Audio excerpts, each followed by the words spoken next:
Okay, these are the rolls we're making. Here's the recipe. All the ingredients and their amounts are listed here. Compared to the cinnamon roll recipe, we have lowered the amount of tapioca starch by a bit and increased the wheat flour. This results in a fluffier and slightly less chewy texture, more suitable for dinner rolls. The hydration of the bread is also slightly lower, which plays a part as well. I will say that while this is a quick recipe, I do make the tangzhong the night before making the main dough. You don't have to do this because this is already flavorful bread with sugar and butter. You could just make the tangzhong right before making the main dough. Just make sure to let it cool.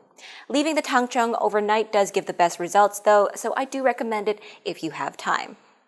Right, our first step then is to make the tangzhong. All we need is the flour and water. I usually have the flour already measured, and then we pour the boiling hot water into a bowl on top of a scale. Be very careful here, it's very hot. Right after the water is in, we want to toss in the flour and mix it immediately with a spatula. It's a race against time here. The starch inside the wheat flour completely gelatinizes at 65 degrees Celsius, so you want to make sure that the water is very hot when the flour is mixed into it. Most of the comments I receive about having problems with the tangzhong have something to do with this. If most of the starch granules are not gelatinized due to insufficient heat from the water, the starch won't hold on to as much water, and that can cause various discrepancies in the recipe, such as the dough becoming very sticky. Now we just continue mixing until we see all of the loose flour combined in the water. When the tangzhong looks like this, we've completed making it, and we can set it aside to cool to room temperature. Here, I'll be placing it in the fridge right after because I plan to make the bread the day after. So if you're making the tangzhong on the same day as the dough, then just let it cool and use it immediately. Next, we move on to making the bread dough. Here we have all of our ingredients prepared, mise en place, with a large mixing bowl in the center. For this recipe, during mixing, to prevent the tapioca from forming clumps, we're going to mix it with the liquids to make a slurry first, as we mentioned before. So we start by adding the milk, pouring it in, and then the water, followed by 1 whole egg,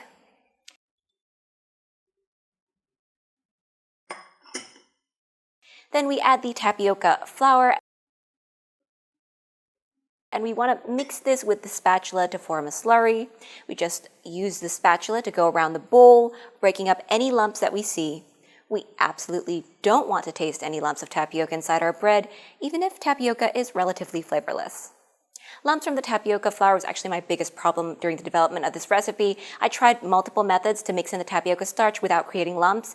In the end, sieving the flour properly and then making it into a slurry was the best path I found to lumpless bread.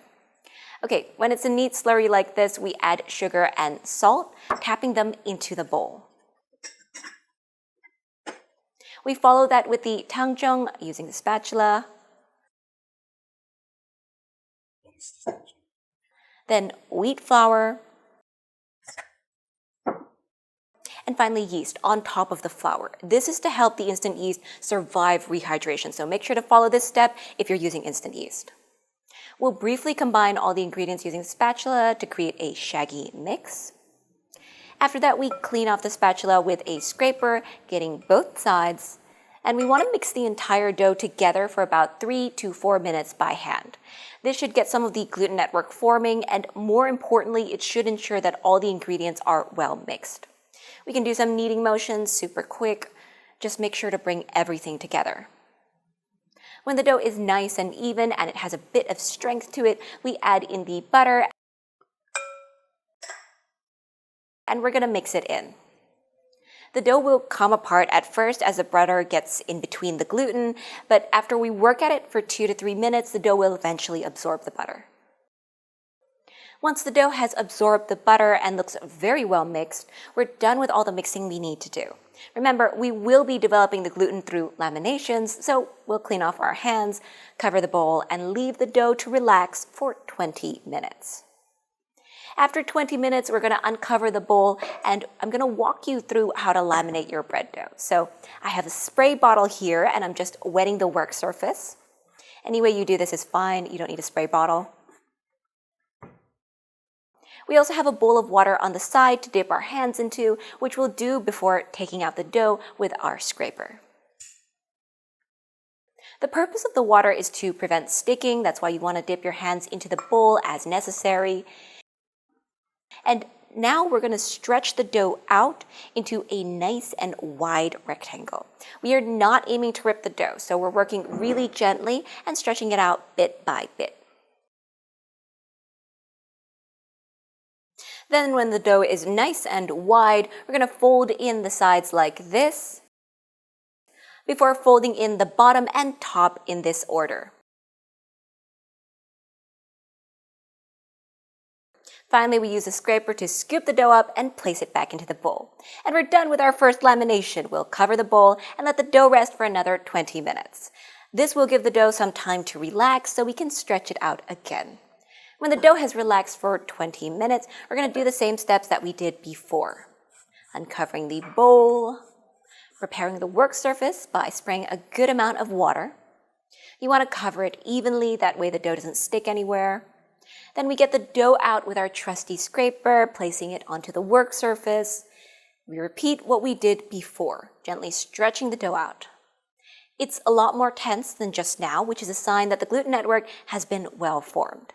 That's a good thing. So we'll just quickly fold the dough up into a neat rectangular shape and put it back into the bowl. Now we're essentially done with the main gluten building steps, and we can leave the dough to rise to roughly double in size, which should take around 40 minutes for us here at 29 degrees Celsius. This timing depends on room temperature, so you want to make sure to adjust it to your specific conditions. While we wait for the dough to rise, we're going to take a minute to line our baking pan. We're using this one here, and we want to use a silicone brush just to cover it with a non-stick coating. You can, of course, use vegetable oil or butter. When that's done, set the pan aside, and we'll wait for the dough to finish rising. Okay. After the dough has doubled in size, we're going to uncover the bowl, and we want to start shaping the dough. Use a little bit of bread flour to dust the work surface and the top of the dough before you scoop it out onto the surface. This dough is pretty sticky, remember, use flour as needed to prevent sticking. Now, before we do anything, we're going to do one last set of folds like this, just to build a little more strength in the dough as well as degas it. These large bubbles are the enemy here, okay? We're trying to get a relatively even crumb. It's important to try to degas the dough as much as you can without destroying the dough.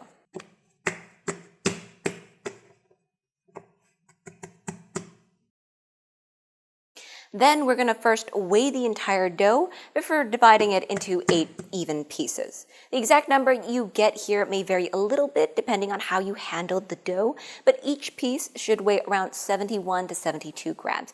We'll just work our way through the pieces, evening them out. To be honest, they'd still taste amazing even if they weren't all exactly the same size, but they look fantastic when they're properly divided and shaped. After we've divided the pieces, we're going to shape them. Using a sprinkling of flour here and there as needed, we take a piece and we want to kind of knead it for a bit to fully degas it, just like how I'm doing here. Then we want to round it into a nice and taut little ball. We'll set it aside when it looks nice and repeat the shaping on the other dough pieces. Degassing is crucial here so that we get as even a crumb as possible. When we degas a dough, we divide the air bubbles into smaller ones, which is what gives us a much more uniform and even crumb. You also don't have to be overly concerned with getting a perfectly round shape because during proofing, the dough will puff up and end up with a pretty round shape anyways. Okay, when we're finished shaping all the dough pieces, we're going to place them into our already lined baking pan.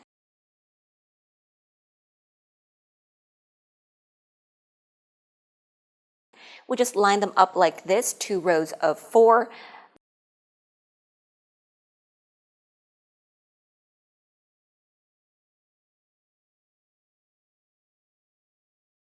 With that done, we cover the pan and let the dough proof until it almost doubles in size, which took about 50 minutes at 29 degrees Celsius. While the dough rises, we're gonna take some time to preheat the oven to 180 degrees Celsius. And once the dough and oven are ready, we can continue. So just before the dough goes into the oven, we're going to brush it with some egg wash. This is simply 1 egg mixed up, and we'll apply it to the dough with a silicone brush, making sure to coat the tops of the dough in an even layer.